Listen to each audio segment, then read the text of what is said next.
That's one life now.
Nàìjíríà tó ń bẹ nílùú London ni mo ń ké sí o.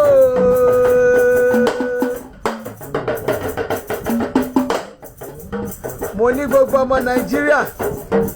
èyí tó wà nílùú London, ó wà ní South West, ó wà ní South East, ó wà ní North East, tó bá tún wà outside London. Gbogbo ẹ̀yin ọmọ Nàìjíríà èyí tó ń bẹ lókè òkun o, tó ń bẹ lókè òkun. Gbogbo ẹ̀yin ọmọ Nàìjíríà tó ń bẹ nílùú London, torí yín ni mo ṣe wà ń bí ní wákàtí, torí yín ni mo ṣe wà ń bí lénìí. Èmi àtàwọn elégbè mi la wà ń bí, àtàwọn onílù mi la wà ń bí. Mo ní lọ́la ní ọjọ́ Sátidé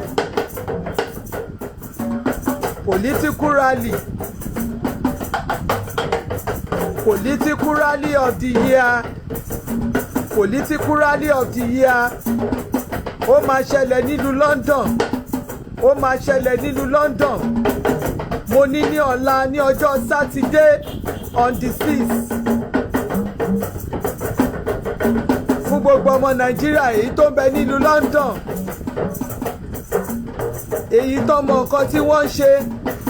èyí tí wọ́n gbọ́dọ̀ fi rọ́mú. Ẹ mọ̀ pé kò ń ṣe gbogbo ẹni tó wà ní London, gbogbo ẹni tó wà ní London kọ́ ló mọ nǹkan tó ń ṣẹlẹ̀.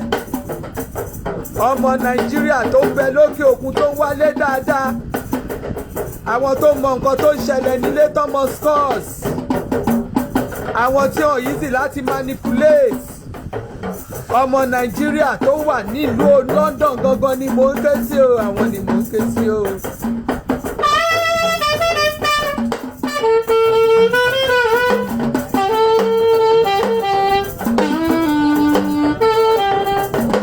Mo ní ẹ bá mi share prógrámù yìí,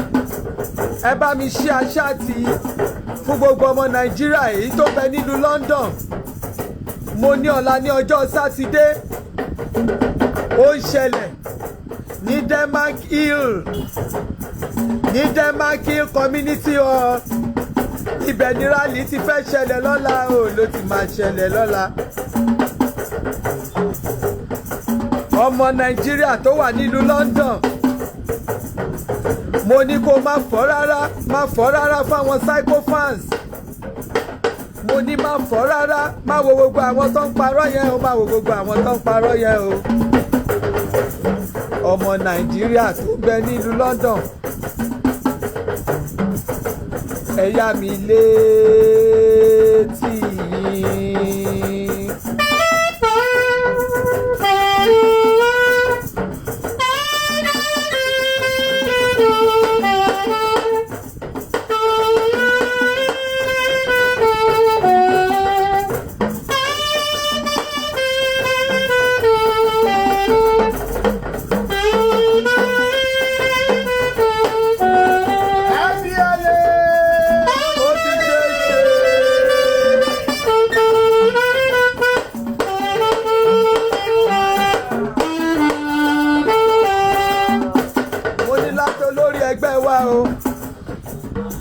olórí ẹgbẹ́ wa gangan director general director Nigerian diaspora for Aṣíwájú àwọn náà máa lead rally yẹn lọ́la àwọn náà máa lead rally yẹn lọ́la o tó bá wà ní London tó bá wọn dé Denmark Hill City Denmark Hill Community Hall Denmark Hill Community Hall nílùú London ló wà jẹ́ fún ẹ ní postcode jẹ́ fún ẹ ní postcode tó bá di lọ́la jẹ́ fún ẹ ní full address yẹn tẹ̀ sínú fóònù ẹ tẹ̀ sórí Google tẹ̀ sí Google search tẹ̀ sórí Google map tó o bá ti tẹ̀ ó máa gbé ẹ débẹ̀ number 68 Blackstone London fún ẹ jẹ́ fún ẹ ní postcode yẹn o SE S for son E for elephant number 5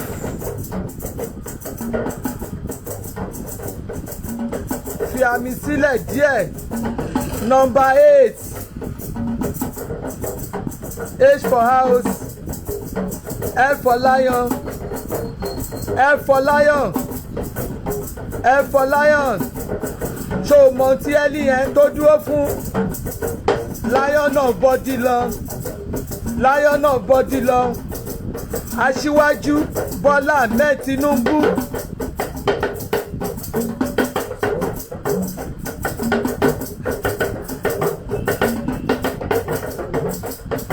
mo ní nọ́mbà yẹn kẹ́ pè fún ẹ lẹ́ẹ̀kan sí S for son E for elephant number 5 sinmi díẹ̀ kó fami ayé sílẹ̀ number 8 L for wo H for house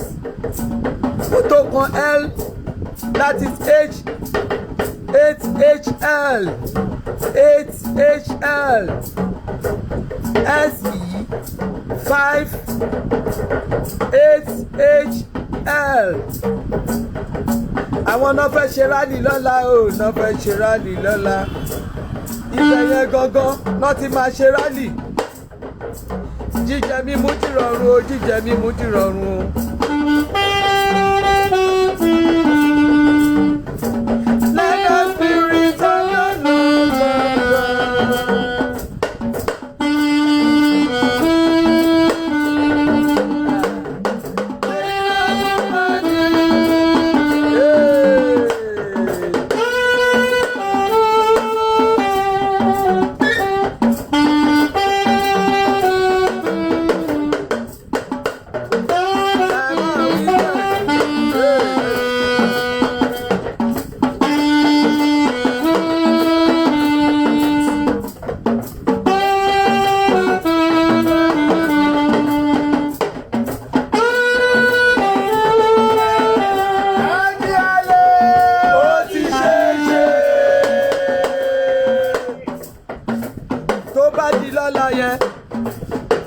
Má ronú aṣọ tó fẹ́ wọ̀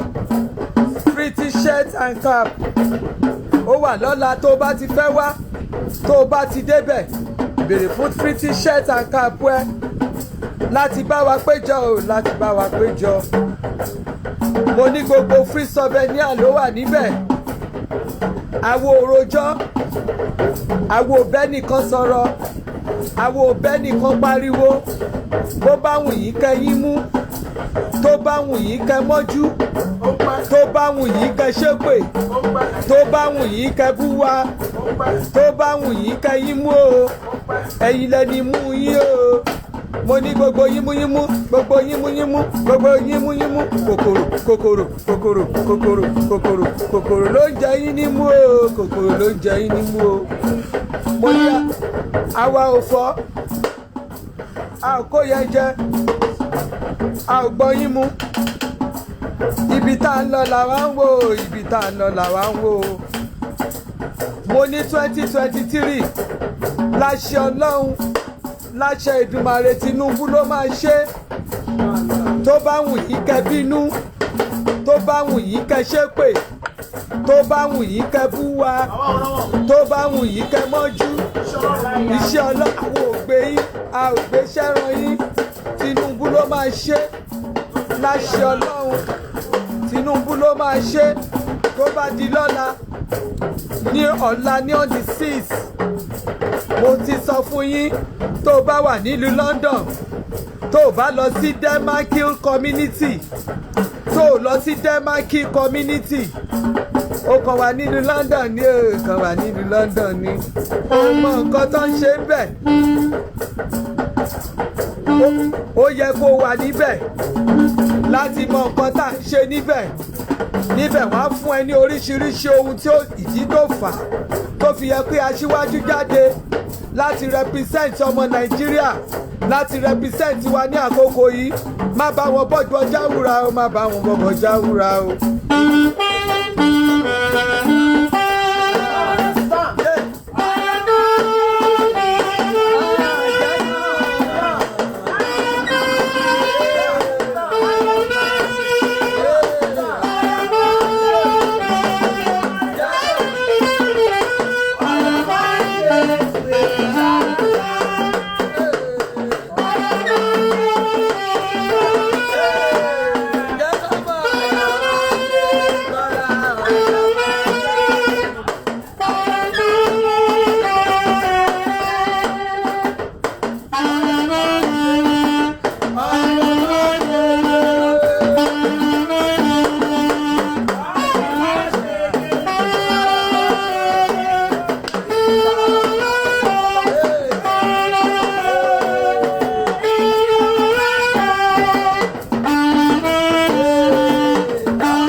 Bọ́lá wa tó lẹ́nu.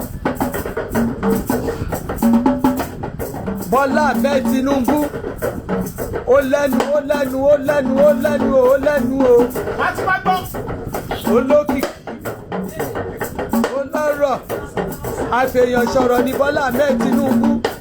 ó lẹ́nu pa. Nígbà táláúsá ò gbà mọ́ ó fi bọ́dílọ̀ ó fi ṣe bùgbé o, fi ṣe bùgbé o. Bọ́dílọ̀ ò gbà mọ́ a fẹ́ kó fi Aso Rock, àwọn ọmọ Nàìjíríà rere a fẹ́ kó fi Aso Rock, a fẹ́ kó fi ṣàpótì tìṣẹ̀, a fẹ́ kó fi ṣàpótì tìṣẹ̀, kó máa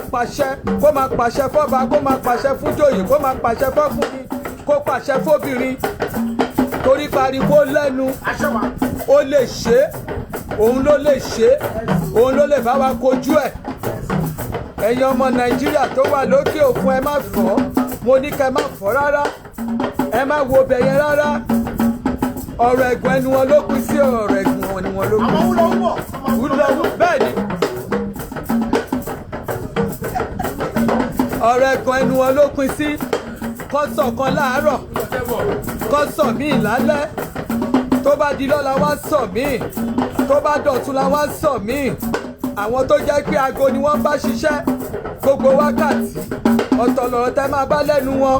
mo lẹ́yìn èèyàn tèmi ẹ má fọ́ fún wọn o ẹ má fọ́ fún wọn ẹ má fọ́ fún wọn rárá mo ní ní ọ̀la mo ní sátidé on the 6th mo ló ń ṣẹlẹ̀ nílùú London wọ́n ní political rally of the year tó bá di lọ́la ẹ máa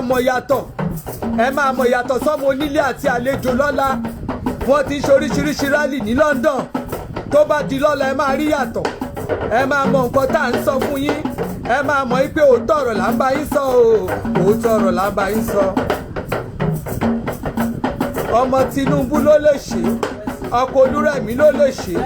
bàbá Dèjì ló lè ṣe bàbá Fọláṣadé ló lè ṣe ẹni tó bá nínú ohun odù tó bá ní kò ní ṣe mo ní ẹ̀yẹ láti máa ṣe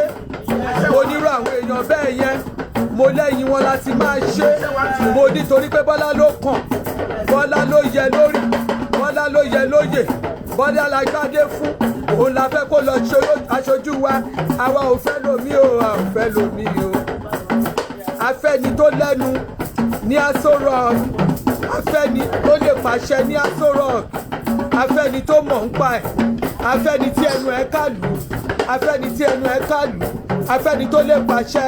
afẹ́ni tó máa juwọ́ tó máa dá lóhùn afẹ́ni tó máa sọ̀rọ̀ tó máa dá lóhùn àwọn ò fẹ́ ni yẹpẹrẹ lóye o àwọn ò fẹ́ ni yẹpẹrẹ.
Bọ́lá amọ̀bi tí ó ti bẹ̀rẹ̀ amọ̀bi tó bá dé amọ̀bi tí ó ti bẹ̀rẹ̀ amọ̀bi tó bá dé o gbogbo ògo ló yẹ o.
awareness yẹn o nínú awareness yẹn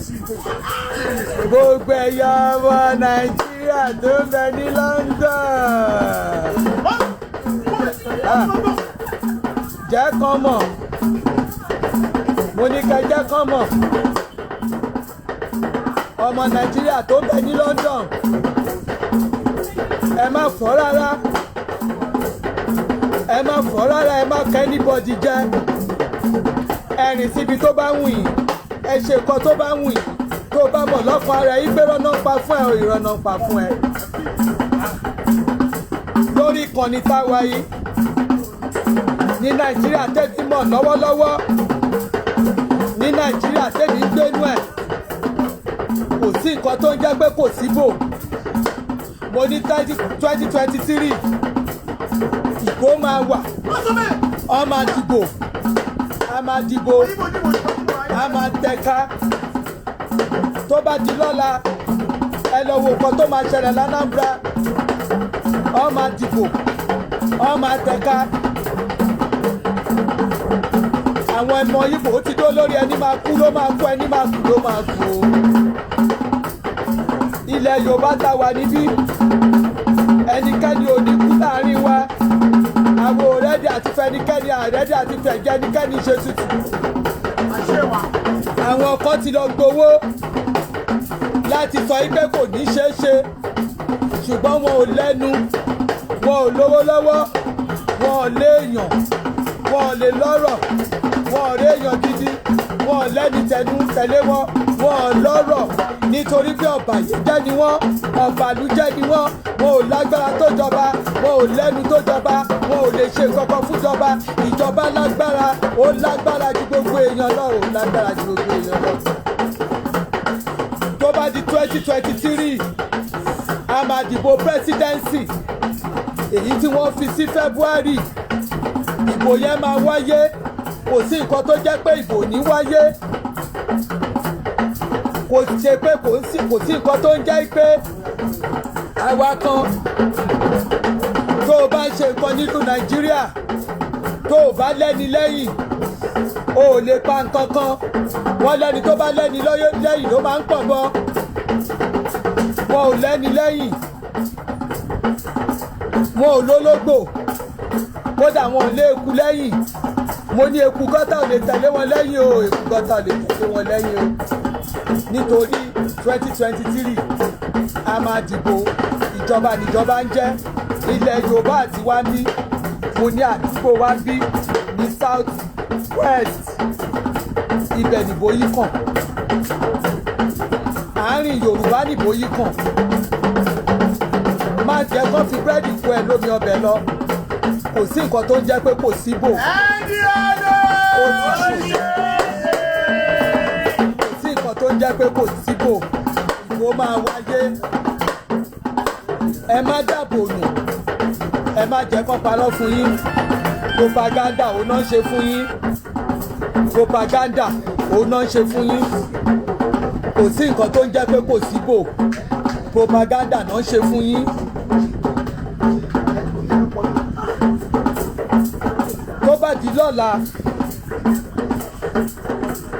tó bá di lọ́la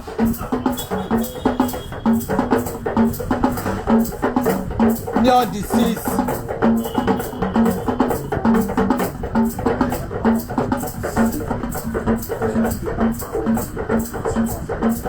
on the 6th tó bá di lọ́la ní on the 6th ní on the 6th mo fẹ́ sọ fún yín nílùú London mo ní rally of the year ó máa wáyé rally of the year máa wáyé èyí tí àwọn Nigerian diaspora wọ́n fẹ́ ṣe fún bàbá wa Síwájú Ahmed Tinubu o tó o bá ti sí nínú wọn ò sí nínú wọn tó o bá ti jọyìn wọn ò sí nínú wọn mo ní ní ọ̀la òde òní ni wọ́n máa ṣe ní Demankil community hall onírádì yẹn máa wáyé ó fẹ́ wọ t-shirt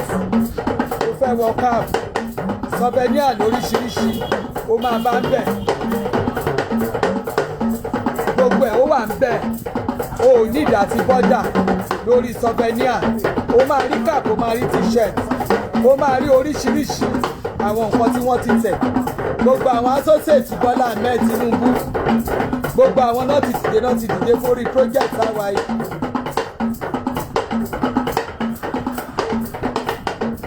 Bọ́lá mi tó lẹ́nu Bọ́lá ní bàbá rà Bọ́lá mi tó lẹ́nu Bọ́lá ní bàbá rà aláwùsá ò bá ó fi bọ́dílà ṣe bọ́dílà ò bá ó wá bá sọ̀rọ̀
I've been trying to bring in my directors, the two directors, the directors and the coordinator.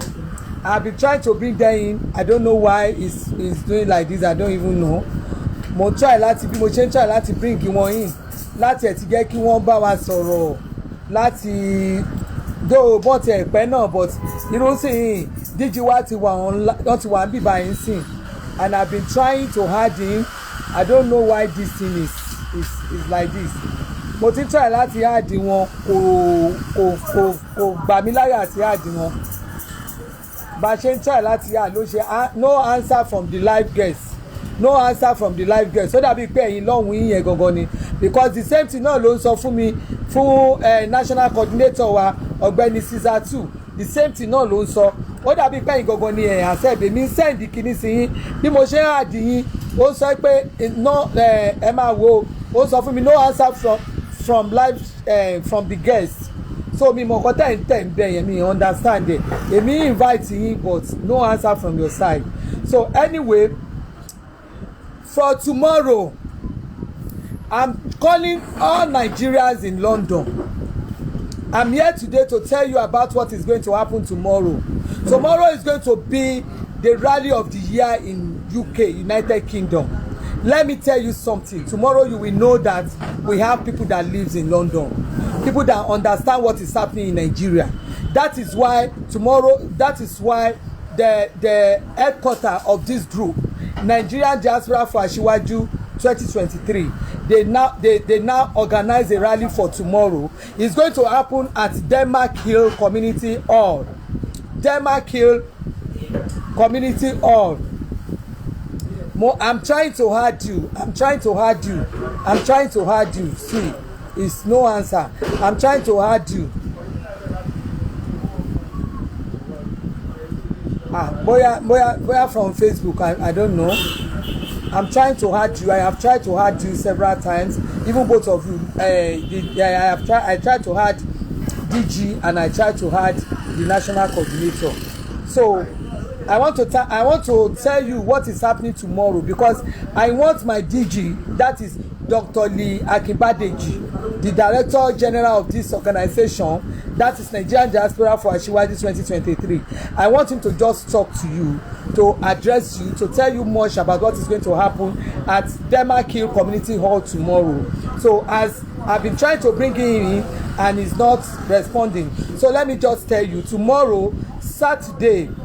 is going to happen at the rally is going to happen at Denmark Hill Community Hall by 4 p.m. Denmark Hill Community Hall by 4 p.m. tomorrow. The address of the place is at number 68 Blanchardon, London. The postcode is SE5 8HL. That is S for son, E for elephant, number 5. Then 8 house L HHL. That is SE5 8HL. S for son, E for elephant, number 5. Then number 8, H for house, L for lion. That is the postcode of the place. So you not tell me you don't know the place. So now for you to go there tomorrow, you are going to have 3-course dinner. You are going to have 3-course dinner, free t-shirt and cap. You are going to have free souvenirs. You are networking with Asiwaju VIP associates. Tomorrow, if you are in London and you just decide to sit down, don't tell me because I don't know what they are doing. Tomorrow you will meet Asiwaju associates. You will meet people that you need to meet in your life. It is not about going to the main road. It is not about going everywhere. It is not about going to start consistent nuisance on the road. Go and meet people that's supposed to help you in one area or the other. By 2023 there is going to be election. If somebody tell you there will be no election, is a lie. If anybody tell you that there is going to be breakup in Nigeria within this time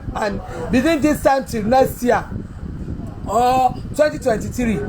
that person is telling you lie. It's a big lie. Nothing of such will happen. nothing of such will happen. People that comes online to tell you Nigeria is going to break, we are this, we are that, nothing of such is going to happen because they know nothing. They don't know anything about governance. They don't know what they are doing. Most of them doesn't know what they are doing. If they know the meaning of what they are doing, they will not do it. If you want Nigeria to be better, you want the best for this country, join them.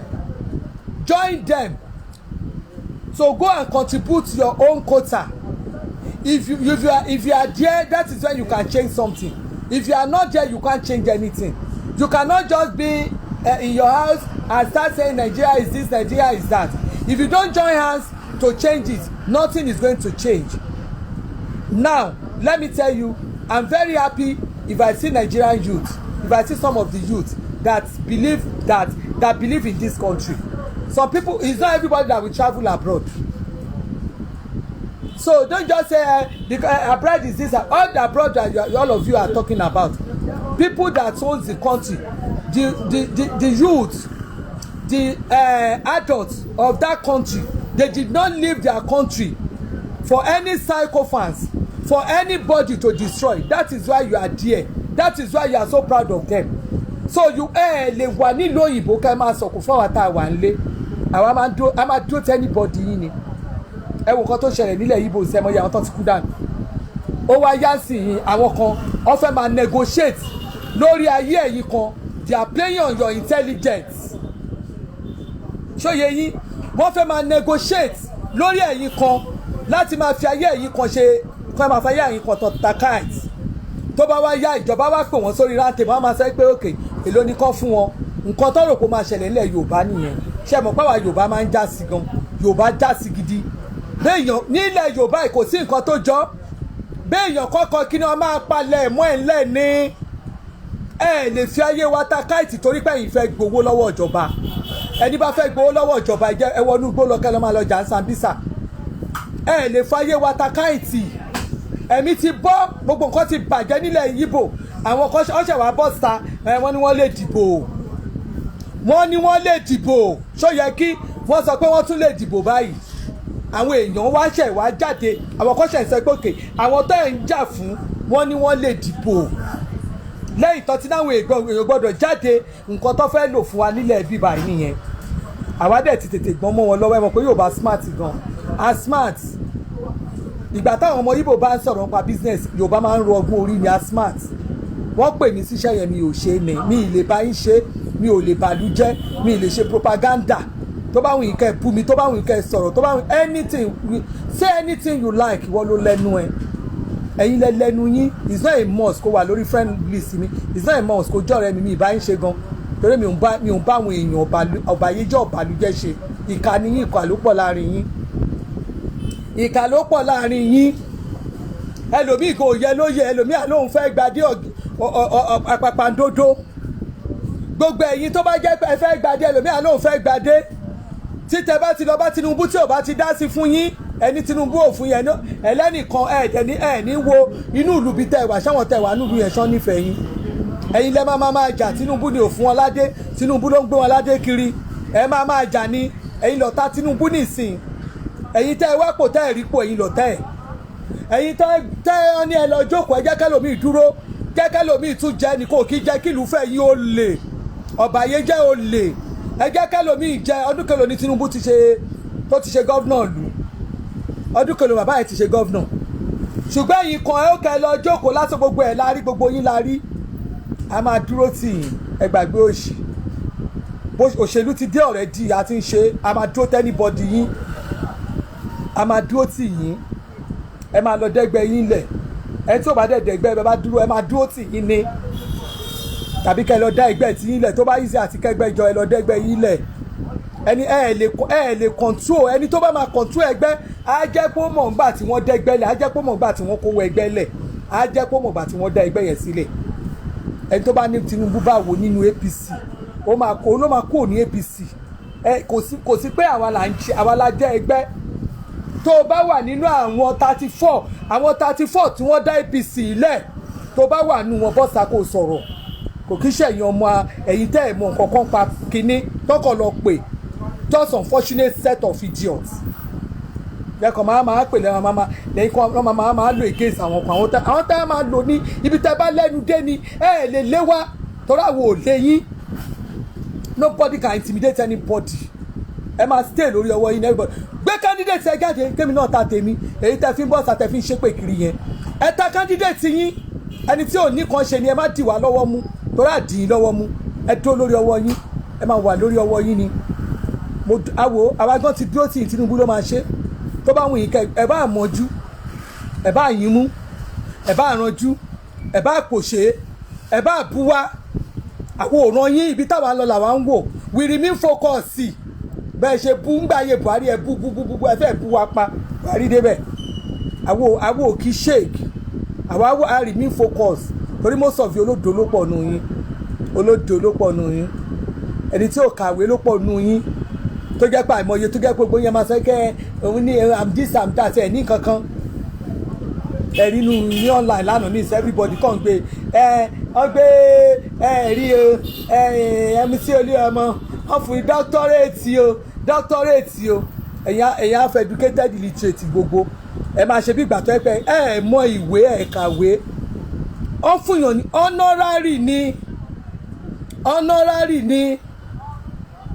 gbogbo ẹ̀yin olódo ọ̀la yẹn bọ́ síbi àwa tó tẹ̀ jẹ́ pé half educated yìí àmọ̀túnmọ̀ honorary ẹ̀ ń béèrè wọ́n fún yẹn ẹ̀rí wíìgì lẹ́kàn wọ aṣọ àti kínní ẹ̀yin ọlọ́tẹ̀ gbogbo nǹkan ọmọ Yorùbá kẹfẹ́nu bà nǹkan jẹ́ kẹkàn bá àwọn èèyàn lẹ́nu jẹ́ kẹ bà nǹkan jẹ́ òun lẹ́yìn máa ń ṣe ẹni tán fún honorary wọ́n lè fún yàn ní honorary even gan kó o má kàwé wọ́n lè fún ẹ ní honorary wọ́n lè fún ẹ ní honorary you understand àwọn institution oríṣiríṣi pọ̀ Nàìjíríà àwọn institution oríṣiríṣi wọ́n pọ̀ Nàìjíríà so tó bá wà tó bá contribute fún this nǹkan kí náà fi fún yàn ní gbogbo àwọn honorary award tó fún yàn yìí kí náà fi fún wọn ṣe bẹ́ẹ̀ ni tó bá contribute fún development àwọn tó bá fún ẹ ni if you contribute to their development wọ́n máa fún ẹ pé ókè ẹ gbà ó àfi ọ̀nà yín ni àfi ọ̀nà ni it's just like bí ìgbà tó fún yàn láwọ́ọ̀d kí ni gbogbo nǹkan tẹ̀ ń bá kiri àwọn tó ń fún MC ní àwọ́ọ̀dù yẹn ṣé ẹ mọyì àwọn ọmọ tí MC tó ti fún ní scholarship ní institution yẹn ni ṣé ẹ mọyì àwọn tó fún ní scholarship ṣé ẹ tiẹ̀ mọ̀ bóyá MC ló fún wọn nílẹ̀ ibi tó ń lò ṣé ẹ mọ̀ nǹkan tí MC ṣe fún institution yẹn tí o gbóyún bẹ̀rẹ̀ sí ní máa ranjú bí ìgbà tó jẹ́ pé kínní ìlara òṣì ó ti bà gbogbo yín jẹ́ wọ́n kínní kan ṣé lórí kínní kan ni wọ́n lè fún ní honorary award that doesn't kí ló wà náà fún yàn lọ́nà ẹ̀yin èèyàn ẹ̀kọ́ máa bọ́ sórí social media ẹ̀yin tẹ́ bá fẹ́ lébẹ̀lẹ́ máa lébẹ̀lẹ́ ẹ̀ pa ni níbi àwọn ayé àwọn ọ̀wà yàmàyàmà ká máa fẹnu bara wa jẹ́ ìhó ti kún yín lára àwọn ẹ̀wò àwárí mi focus ni o àwòrán yín ṣe o ohun tó bá wùn yín kẹ́ ẹ sọ ẹni tí ò gbà kò tí ìbò kan ẹtì ló ń gbà kò tí ìbò ẹni tí ò tí ì lọ́bì kan ló ti fẹ́ lọ́bì kan ẹni tí ò ṣe nǹkan kan ló ti fẹ́ lọ́bì kan so ẹ jẹ́ kí n wá sọ fún yín ẹni tó wá máa kú ní kó ètè ya kúlẹ̀ from ní Nàìjíríà ẹ lọ wo education ẹ lọ wo standard of education kẹ lọ wo nǹkan tí wọ́n máa need kéèyàn tó lè di governor kẹ lọ wo level of education tẹ́niyẹn máa ní kẹ lọ wo nǹkan level of education tẹ́niyẹn máa ní kó tó lè di senator kó tó lè ṣe kíní n tó pọ̀ jù ń bẹ̀ school certificate ni n tó bá wọn yìí kẹ ó bá wọn yìí kẹ bẹ̀rẹ̀ ẹni bá máa kú lẹ́dẹ̀ yìí kó ètò ya kú sí i o ẹni tẹ́ bá fẹ́ kú torí ẹ̀ sọ wọ́n ní MC ó fẹ́ di governor ṣé ó ti pa ó campaign fún ipò fẹ́ di governor ṣé ó sọ fún ipò fẹ́ campaign ṣé MC lòun fẹ́ di governor ṣé MC lọ́wọ́ kínní ẹni tó bá máa kú lẹ́dẹ̀ yìí kó máa kú ó kẹ́ MC fẹ́ di governor ẹ bá fẹ́ kú ó yẹ kú ẹni tó bá fẹ́ kú nu yóò yẹ kú ìbò náà fi ń ṣe bo fún mi ní kí ni flyers mo ṣe yẹn ìbò ẹ lọ kóbò yín jọ ẹ lọ rẹ́gísà ìbò lẹ́ máa fi gàtì lẹ̀ yìí ẹnu ò ṣe online ariwo yín ẹ ò ṣe wò sórí ó máa lọ rẹ́gísà ní majority carry the votes tó o bá ti dá sí ò dá sí nìyẹn ó máa forí gbálẹ̀ kò kàn wá àwòrán yín ṣẹ́ tó bá ti join ó join nìyẹn fílẹ̀ ẹnu lẹ́ máa fi sọ ẹ máa pariwo ẹ ó di kinní kan ó ṣe gbá kan ibi tèmi ti wá province tèmi Weni Long 4 times tó máa sọ ẹ̀yìn nìyẹn tó lọ represent wa non-tower ẹ̀kẹta tó máa sọ ẹ̀yìn third time tó máa sọ ẹ̀yìn yẹn ẹ̀kẹta náà máa sọ ẹ̀yìn ó sì wà lórí péèjì mi mo sì kí torí mi náà ṣe campaign fún mo ṣe ìgbà báyìí mo wà nílé ní ìtàn ṣe ìmọ̀ tó wà ń bẹ̀ ṣóye yín àwòrán yín àwọn politicians they continue to recycle themselves àwọn tó bá wà ń bẹ̀ náà ní Canada lélẹ́yìí wà kó ń ṣe Nàìjíríà Canada ni wọ́n recycle torí pé nǹkan ẹ̀dẹ́lómi bá jáde wọ́n á gbà lọ́wọ́ ẹ̀ gbogbo ìtẹ́ ìsọ àwọn recycle old politician ẹ̀yin níhùn náà ẹ join bẹ́ẹ̀ ni ọ̀gá mi ẹ yẹ kí n pin ọ̀rọ̀ yín òjàre ẹ lọ join ẹ yé pariwo àwòrán yín ṣẹ́ gbogbo ìtẹ́ ìsọ ariwo lẹ́kàn ń pa Weni Long òun rèé òun ló kọ síbi ẹ lọ wò ó ní is official èdè ègò ní òun rèé ẹ̀ka òun rèé òun ló represent ìkíní mi tó bá lọ wò ó máa lórúkọ mi bẹ̀ òun rèé òun ní ti Canada ni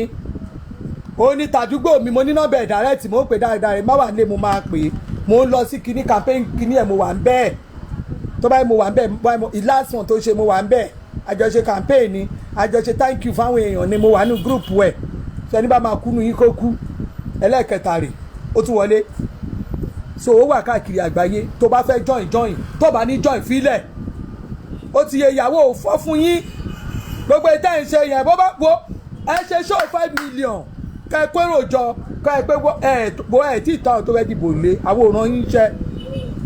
báwọn ìkẹpù ẹ bá àrùnjú ẹ bá pùmí ẹ bá ṣe pẹ́ báyìí Tinubu ló máa ṣe láṣẹ Ọlọ́run Tinubu ló máa ṣe ẹ bú wa jù bẹ́ẹ̀ lọ a máa dúró tì yín Tinubu ló máa ṣe gbogbo àdúgbò ẹni àdúgbò tá a bá dé a máa control ni mo ti ń bọ̀ báyìí òṣèdí mo ti ń bọ̀ ẹ̀yìn má folúkù mo débẹ̀ gan-an bọ́ọ̀sì yẹn àwọn kan ṣe bá mi ní wọn pé láyé bo ṣé mo kọlà sóhun ní mi ò kọlà anywhere gbàgbà náà ni àwọn máa ṣe ìjẹ́ bẹ́ẹ̀ máa fáwọn lówó mo ní kí n fún yín lówó níbí òjò rí nǹkan tí mo gbé sáyà ni ẹni tó bá bí kúnú yín a máa nà yín sáré níbí báyìí àwa gan máa pèsè a máa control kò sẹ́ni tó lè dẹ́rù bàá lórí Tinubu gbogbo ẹnu mo fi sọ àtúnbọ̀ gan traffic yàrá Nàìjíríà kí lorúkọ ibi tó ń gbà yẹn àyàwọn BRT lè lágbà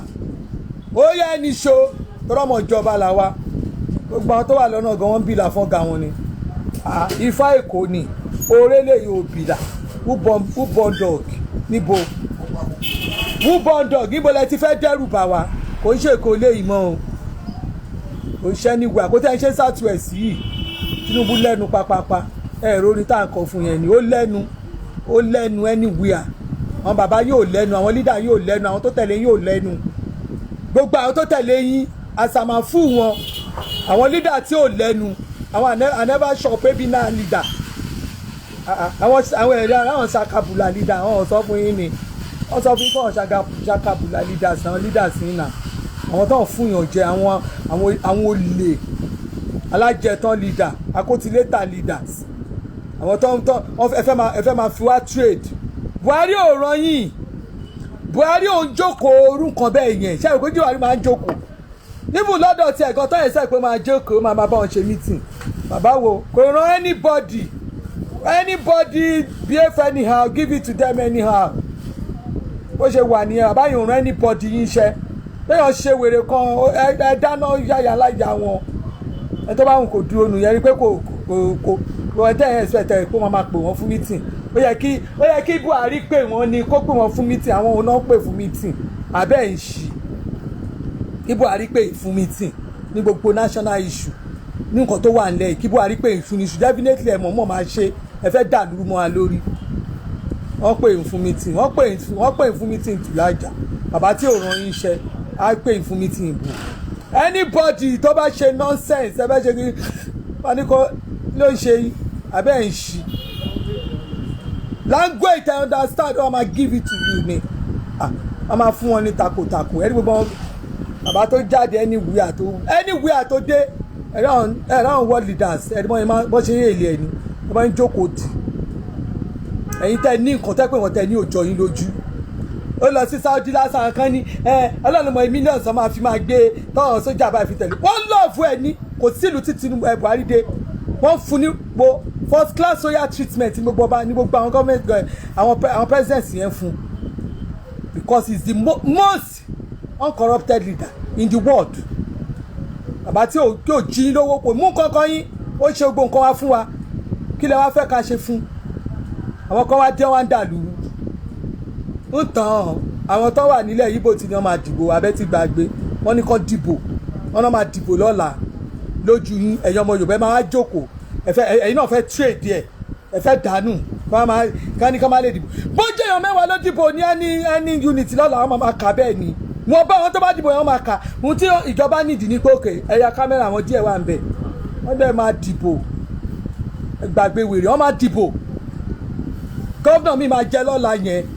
gọ́vnà mi máa wọlé ní Anambra lọ́la wọ́n máa sọ ẹ̀yìn another governor ní Anambra àwọn akọ fún yín kàbàkàbà kí ló ń jẹ́ bẹ́ẹ̀ kí ló yẹ pé wọ́n ní dìbò ẹ̀yin wò tá lẹ ẹ̀yin tẹ̀ ń dún ẹ̀yin tẹ̀ lẹ́nu ẹni wíwà ẹ̀ kàn máa gbó ẹ ti dẹ́lẹ́sìn ẹ̀ ń ṣẹ̀sìn lórí social media already gbogbo èyí tó kù ẹ̀ kàn ṣe package ni ẹ̀ sílẹ̀ iṣẹ́ already amáyẹ́kẹ́ mọ̀ pẹ́ sílẹ̀ ń ṣe torí nǹkan tí kò lè work n tí ò lè work lẹ́ ń sọ àwọn nǹkan tí ò lè ṣẹlẹ̀ ọkọ̀ tó ti ṣí olè yín wáwọ́ sí ọkọ̀ ti ṣí already wo ọ̀rẹ́ mi lọ́jọ́ ìwọ̀n lọ́la ní Denmark wo tó bá ti di lọ́la lọ sí ní London tó bá wà ní London political rally of the year ni ẹ̀yin máa rérò ẹ máa yí yàtọ̀ nínú àwọn jàǹdùkú ọ̀bàyéjẹ́ ọ̀dàlúrú yàtọ̀ sáwọn olóṣèlú wà bó bá wọn èkó sọ pé wọ́n fún wọn lówó ẹ̀yin ò ń fún wọn lówó wọ́n fún wọn lówó owó náà fún ẹ̀yin ò ń fáwọn èèyàn lówó kan wá síbi prógráàmù yìí wọ́n fún wọn lówó ń fún wọn lówó rẹ́yìn sèǹtì wọ́n fún wọn lówó fún wọn lówó lẹ́yìn dá pépà lẹ́ni kan máa sanwó ní gbogbo owó wọgbó àwọn rádaràdá ń fún wọn léwo wọ́n tó bá tẹ̀rẹ́dì bí oníṣàmọ̀dún tó bá ti tẹ̀rẹ́dì bí oníṣàmọ̀dún lọ sórí platform ibi tẹ́tí lọ sórí burúkú yín lọ́hùn kò tẹ̀rẹ́dì kò rìn wọ́gbó lọ káyé ẹ bàjẹ́ káyé ẹ dojúrú mo pè é rí mo pè é bí tẹ̀rẹ́dì kò rìn wọ́gbó lọ káyé ẹ bàjẹ́ pátápátá kò má rọ̀ náà gbégbá kí gbogbo ọ̀rọ̀ ayé ẹ kó dojúrú kò kọ́ bàjẹ́ mọ́ ẹ lójú tẹ́lẹ̀dì lórí pláfọ́ọ̀mù mi ò ní jèrè èyàn ọba ayé jẹ́ olè burúkú yìí pé sọ náà nìyẹn tọ́ni wọn ní dìbò nílẹ̀ ilẹ̀ Ìgbò ó nìyẹn wọ́n ti fẹ̀mí àwọn èèyàn ṣòfò dànù ó wáyé ẹ̀sà àwọn wèrè tán ní kọ́ má dìbò àwọn airport ti bọ́sà kẹ àwọn ti káńsù kínní àwọn lè lọ fẹ́ lẹ̀ ṣàn èyàn ọba ayé jẹ́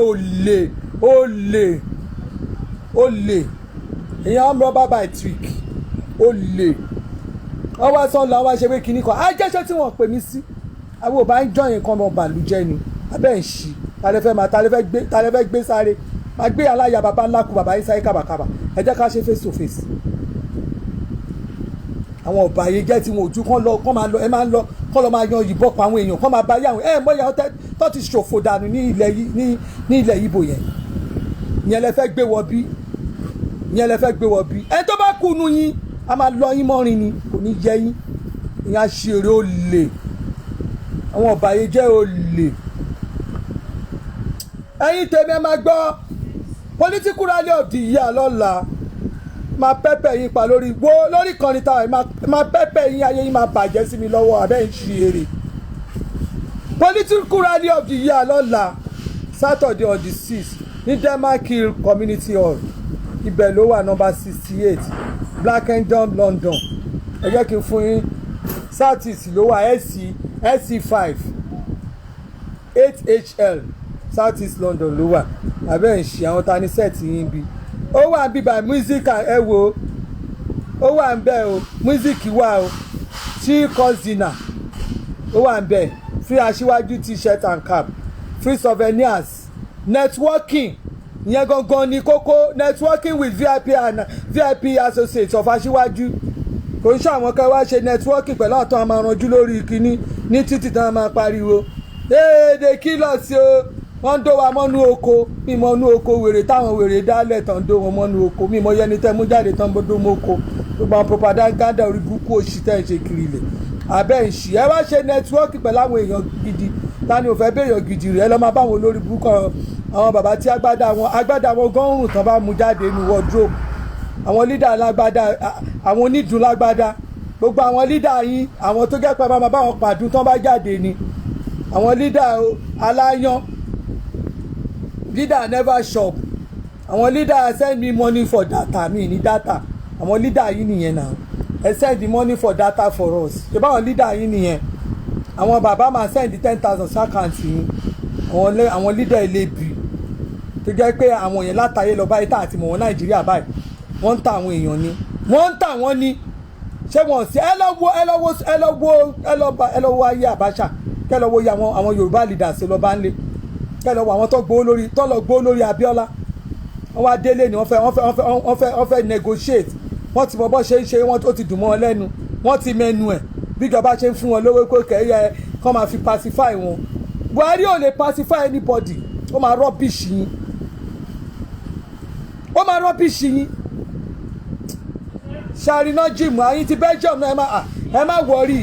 ṣẹ́rí tẹ́ bá fẹ́ join ẹ lọ sí Nigerian Diaspora for Aṣíwájú a wà lórí Facebook a wà lórí Instagram ẹ join wa TV station wa máa tó ready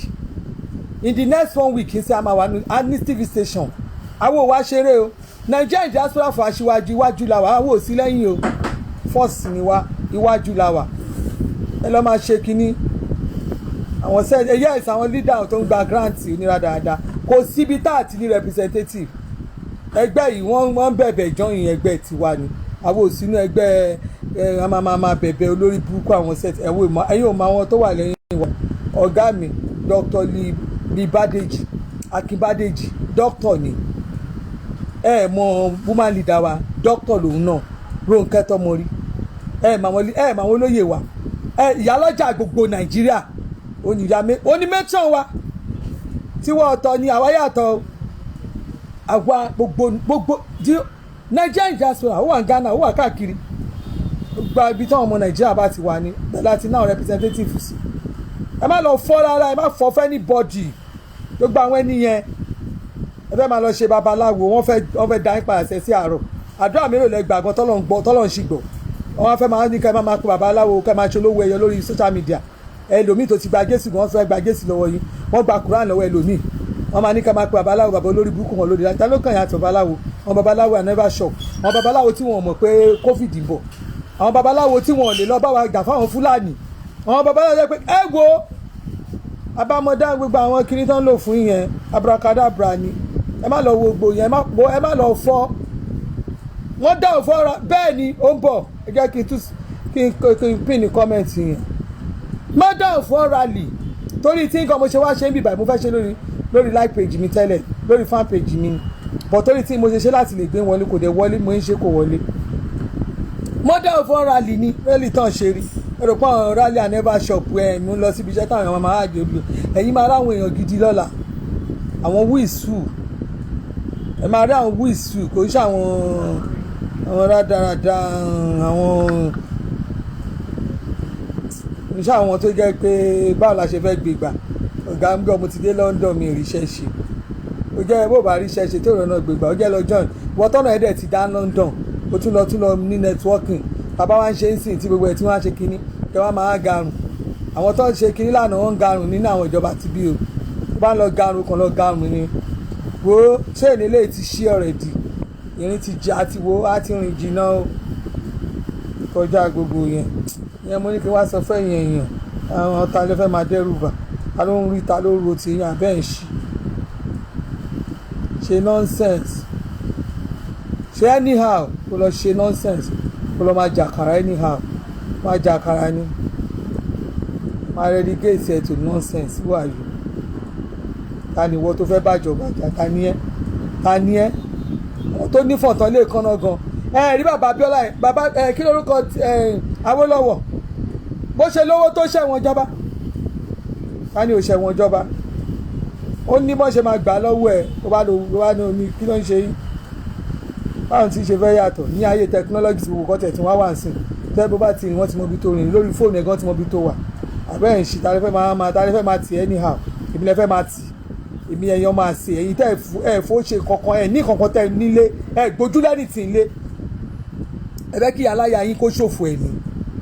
ẹ fẹ́ kí aláya yín ṣòfò ẹ̀ ní níbi tí Nàìjíríà dé kẹ́yìn kan á máa tì mí ẹ̀yin wèrè kan lórí social media tẹ́ ẹ̀ lo fake profile tẹ́yìn ò ní mọ bí tẹ́ ti wà ẹ máa wá ti èmi máa tì ẹ máa tì mí àbẹ́ ẹ̀ ń ṣì ní talẹ̀ ń bá wí èmi máa jẹ́ kí n lọ ṣẹ̀wọ̀n yín olórí burúkú kan kí n ṣẹ̀wọ̀n yín tó yẹ pé ẹ̀ lọ́rọ̀ ẹ̀ kan tó lẹ́nu ẹ̀ tó yẹ pé ẹ̀ wà straight forward ẹ̀wùjọ́ tèmi ti ń tẹ̀lé Buhari náà mi bend ìjọ mo ti ń tẹ̀lé Buhari ẹ̀rí mi kí n bend lágbà Tinubu mi lè bend gbogbo àwọn ọ̀rọ̀ tẹ́ ẹ̀ ń sọ gbogbo òṣì tẹ́ ẹ̀ ń ṣe yẹn ṣé mo rán yín iṣẹ́ èmi ò rán yín o anywhere I dey máa ṣe bó ṣe wù wá ni torí náà kò jù bẹ́ẹ̀ lọ mo ń tẹ̀síwájú a máa pẹ́pẹ́ yín later love you all ẹ ṣé o ẹ lọ sí London ẹ tọ́ a London ẹ lọ fún rally yẹn lọ́la Tinubu ló máa ṣe ẹ máa rérò ẹ̀rù máa bà yín ẹ lọ gbé candidate yín wá kẹ́kọ̀ọ́ ṣùgbọ́n.